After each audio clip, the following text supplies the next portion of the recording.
Sveiciens! Turpinot kondicionieru tēmu, apskatīsim nākošo modeli mūsu piedāvājuma klāstā, kas ir Flexis. Līdzīgi kā iepriekšējais modelis, par ko stāstīju, arī šis ir pieejams no 2,5 līdz 7 kW, bet vienīgā nianse ir tāda, ka viņš ir divās krāsās. Gan melns, gan arī balts. Šim te konkrētajam modelim ir ļoti bagātīga komplektācija. Viena no pirmajām lietām, ko var pieminēt, varbūt ir no montāžas viedokļa ļoti ērti viņi ir uzstādīti.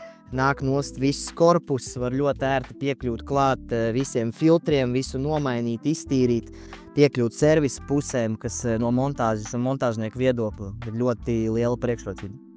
Nākošā nianse, kas varētu būt aktuālā, varbūt vairāk ir uzņēmumiem, kad tieši šo te kondicionieru siltumsūkni var izmantot arī serveru telpām. Respektīvi, viņam darbības temperatūra ir līdz -20 grādiem, arī uz dzēsēšanu. Savukārt no privātpersonas skata punkta ļoti kluss modelis ar divām pašattīrīšanās funkcijām. Viens ir, ka viņš iztīra pats sevi, otra ir UV sterilizācijas lampa un, protams, Wi-Fi vadība. Funkcija, kuru ir vērts pieminēt, ir ekosensors, kurš dod iespēju iestatīt iekārtu tā, ka, ja cilvēki 20 minūtes nav telpā, tad kondicionieris pats pārslēdzās uz eko režīmu. Šo un citus modeļus varat iegādāties mūsu internetu veikalā www.eklimats.lv.